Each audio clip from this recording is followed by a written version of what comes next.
Hello, my name is Jakob Hallgren. I am the Swedish Ambassador to Korea. I've been here since the fall of 2018, and I must say I enjoy so much living in your beautiful, dynamic and exciting country. Well, it's a fantastic journey, first of all. I mean, given where our two countries were in 1959 and comparing to today, I think especially on the Korean side, it's just a spectacular development, both economically and democratically. But I would also say that the relations were strong from the very beginning, even before 1959, during the war, the Swedish Field Hospital, Red Cross Field Hospital in Busan, and then later the National Medical Center was set up together with the other Scandinavians, and so it was a very strong and kind of warm relation already from the beginning, and from that it has developed, it has deepened, and it has broadened to a fully fledged relation between equals today, and I think that's fantastic.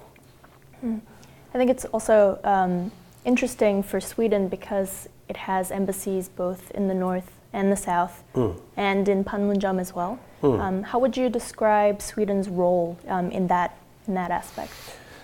No, I've come to realize that Sweden actually has a very special role on the Korean peninsula. So with the embassy in Pyongyang, Sweden was the first Western country to establish diplomatic relations with North Korea in 1973, and with the embassy there since 1975, uninterrupted, and also taking care of the consular interests for the United States and a couple of other countries. And then with the strong bonds to South Korea, the Republic of Korea, and the Neutral Nation Supervisory Commission on the border.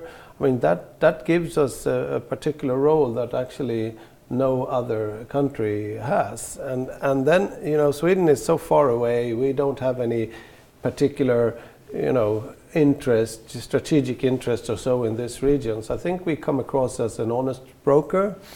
So there's an envoy appointed by the Swedish Foreign Ministry who is working on the whole Korean peninsula and the prospects for peace, and that is an expression of Sweden's will to contribute to peaceful outcomes.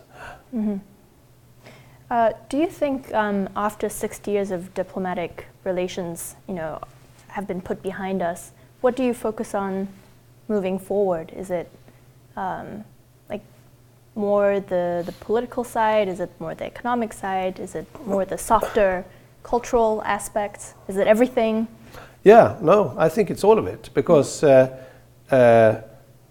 two mature, developed and responsible democracies, as Korea and Sweden are, believing in dependent on export, believing in the international system, with a sophisticated civil society and music scene, lifestyle, etc. I think it's exactly that. In a few sentences, could you assess the 60 years of diplomatic relations? Strong and getting stronger. Deep and broad and getting deeper and broader. And I think that the relations between the two countries have never been as close as today.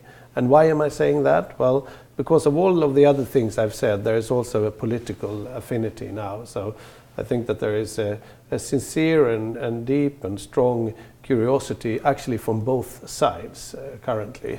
And that bodes really well for the future, I think. I was wondering, what kind of events can we look forward to? I think feminism in Sweden. Well, actually, I think it's now in April or May we're organizing one of these seminars. We're doing a monthly seminar here in Korea during the anniversary year. So every month there's another so-called Sweden Talk seminar, where we would invite a Korean and a Swede to talk on a topic that is of joint interest. So in January we did innovation and startup. Now this week we're doing peace and security. As I said, we will do gender and human rights, and later on we'll move on to other areas related to welfare state and the green transition that we talked about earlier. So So these are monthly events happening. And then we obviously have our big Sweden Day event. We have a big film festival in 4 cities. And we're also working on some high-level delegations. So that's not yet confirmed, but I'm quite hopeful that there will be some high-level delegations, maybe even in both directions, which will be a great opportunity to highlight and to showcase and to deepen the type of areas of collaborations that we have touched upon today.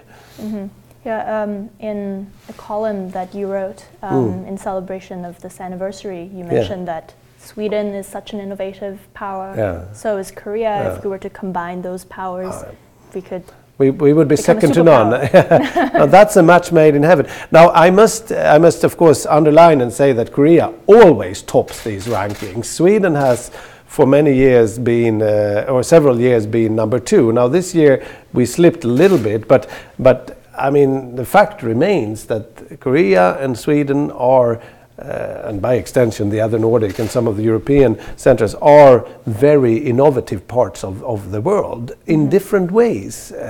And I think that combining those is actually a mission that I have. So not so long ago we had a delegation of Swedish startups who came to visit Korean startups here in Seoul, comparing how is innovation happening and how are startups bred in both countries. So and it's done in slightly different ways, and that's what's so exciting, I think. And I'd like to foster and support that even more. Were there a lot of agreements made? Well, there was actually an agreement between a tech hub in Sweden and the Seoul Startup Center, which is under the Seoul Metropolitan Government. An MOU was signed as a result of that very visit. So I think that I hope that more will come as a result of that. There's obviously the distance in geographically and time zones, etc. But I haven't really touched upon that, because I think there are similarities in mentality and attitude as well, which I think are quite exciting in Korea and in Sweden. We are competitive, but we like to collaborate, and we like to deliver things on time. We cherish premium quality, and we are innovative. So I mean, there's a big potential there to tap into, I think. If I were to backtrack a bit, you mentioned that there are a lot of household brands that have become quite well known in Sweden. Could you elaborate on that? Well, there's obviously the cars, so I mean Kia and Hyundai, and then of course the smartphones, Samsung and LG, etc. But then I would also like to extend it to music and food. So G-Dragon and BTS. I mean, I am a little bit too old to really realize that, but when I talk to my kids and my friends' kids, they all know everything about K-pop, and that's really a worldwide phenomena, which is quite extraordinary.